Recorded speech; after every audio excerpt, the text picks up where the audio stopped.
Mhm. Deməli, 2 rəmz. Yaşlı bir hindu qəbilə başçısı köhnə daxmasının önündə, yenə hindu, önündə nəvəsi ilə birlikdə oturub yaxınlıqda bir-biri ilə boğuşan 2 qurd köpəyini izləyirdi. Köpəklərdən biri qara, digəri ağ idi və 12 yaşlı uşaq özünü dərk eləyəndən o köpəkləri babasının daxması önündə boğuşan görmüşdü. Babası isə sanki ayaqları yerdən üzülür, saatlarla daxmanın qarşısında oturub xəyala dalır, göylərdə dolaşırdı fikri. Aha. Bu da 100% yenə cümləni düzəlt sualı var. Hə, 20. Deməli, baba isə saatlarla daxmanın qarşısında oturub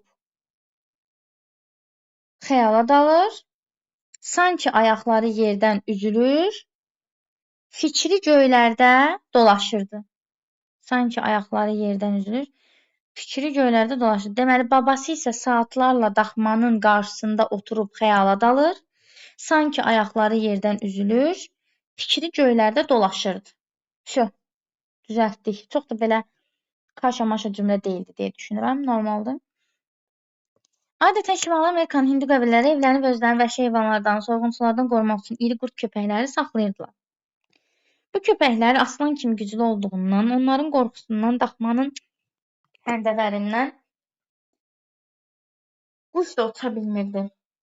Yaşlı başçı belə köpəklərdən ikisini saxlayırdı. Uşaq daxmasını qorumaq üçün bir köpəyin yetərli olduğunu düşünür. Babasının niyə 2 köpək saxladığını, rənglərinin niyə qara və ağ olduğunu anlamaq istəyirdi. Nəhayət bir gün uşaq böyük maraqla babasından səbəbini soruşur. Müdrik başçı gülümsəməsi ilə nəvəsindən razı qaldığını göstərdi. Sonra sakit, inamlı səslə, onlar mənim üçün 2 rəmzdir oğlum, dedi. Nəyin rəmzi deyə uşaq soruşdu. Yaxşılıqla pisliyin rəmzi. Eynilə bu köpəklər kimi yaxşılıqla pislik içimizdə bir-biri ilə davamlı mübarizə aparır. Onları seyr elədikcə mən həmişə bunu düşünürəm. Buna görə onların ikisini də yanımda saxlayıram. Uşaq söhbətin bir yerində belə bir mübarizə varsa, demək qazanan yaxşılıq olmalıdır deyə düşündü və bütün uşaqlara xas bitməyən suallara bir yenisini də əlavə elədi. Yaxşı, səncə onlardan hansı qələbə qazanar bu mübarizədə? Müdrik başçı mənalı bir təbəssümlə baxaraq nəvəsinə dedi. Hansı mı qalib gələr övlad? Mən hansını daha yaxşı bəsləsəm o. Nəvə babasını yaxşı başa düşdü. Artıq o bir-biri ilə daim savaşan o 2 qurd köpəklərini görəndə öz içində nəyi daha çox bəslədiyini, nəyə daha çox rəvac verdiyini düşünür, özünü sorğu-sual edirdi. Burada da yəqin ki, tamamlamaq deyə bir sual var, düzdür? Yoxsa yox? Nədir? 17.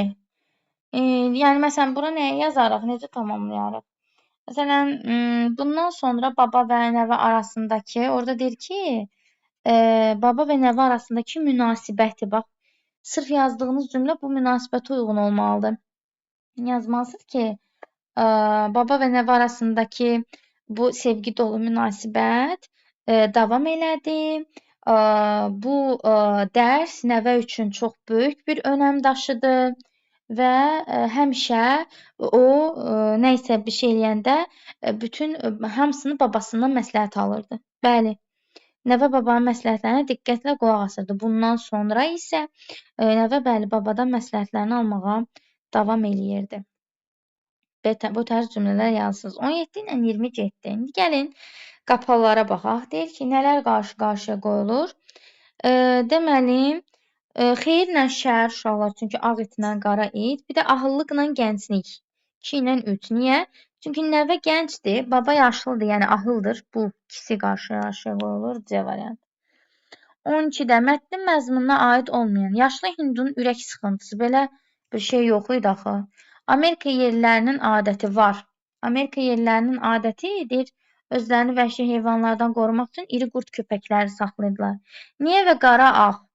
Bu da var. Çünki babasının bu sorusunu necə etməsi lazım?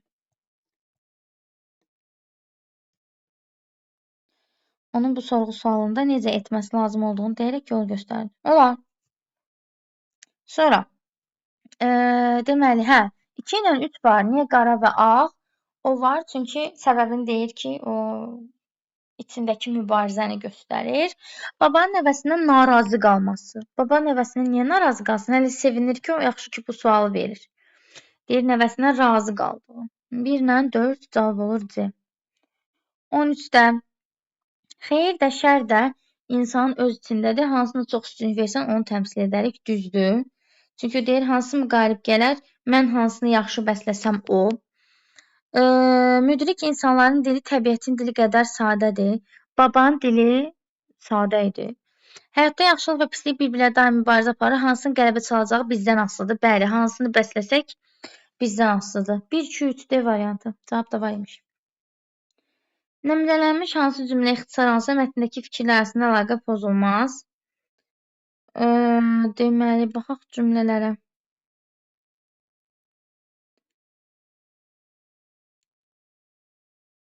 Deməli. 3 də, yəni. 3.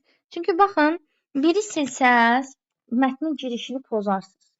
2-ni silsəz, qara və ağ olması məlumatını pozarsınız ki, bunun səbəbini onda uşağın soruşmağı mənasız olar növbəti abzaslarda. Amma üstə deyir ki, bu köpəklər aslan kimi güclü olduğundan onların qorxusundan daxmanın həndəvərində quş da uça bilmirdi. Bu məlumat mətnin gedişatına, məzmununa təsir göstərmir. Ona görə 3-ü silə bilərsiniz rahat. 4 uşağın soruşduğudur, onu silə bilmərsən. 5 də yenə babasından soruşduğu sualdır, onu da silə bilmərsən. Sonra altından xətt çəkilmiş, eyni sualları verib, altından xətt çəkilmiş cümlədə mətnin hansı üslubu xüsusiyyəti var? Yaxşılıqla pislik qarşı-qarşıya qoyulur uşaqlar.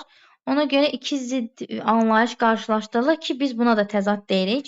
Bayaq yazmışdı, təzaddan istifadə olunub. İndi də deyir ki, iki bir-birinə zidd iki anlayış qarşılaşdırılır. 16-da deyir ki, tünd qara hərflərlə köpəyini izləyirdi. Baxırdı da, yəni köpəyə baxırdı. Baxmaq. Qarşılığın işləndiyi cümlə, məsələn deyirəm ki, mən yox, gəlin şey yazaq. Şagird testin cavablarına baxıb köçürürdü.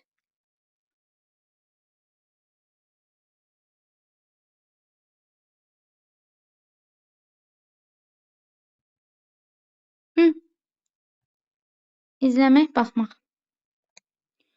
17-ni dedik. Qəbilə başçısının xüsusiyyətləri. Qəbilə başçısı müdrik idi, dünya görmüş idi. Adətən müdrik ilə dünya görmüşü bir verirlər. Yəni cavablarda adətən bir verirlər ki, məsələn, müdrik insan həm də dünya görmüş insan da bu mənada. Sonra tədbirli yaza bilərik. Uşaqlar iç saxlayırdı. Yox, dalğın yox. Dalğın elə bil ki, zikri başqa yerlərdəymiş kimi görsənir. Arada bir fikir başa düşdüm, amma o boyda kişini niyə mənfi xüsusiyyətini yazsan ki orada? Deməli, yazırıq tədbirli. Niyə iç saxlayırdı? İnamlı. Nəyə inanırdı Damla?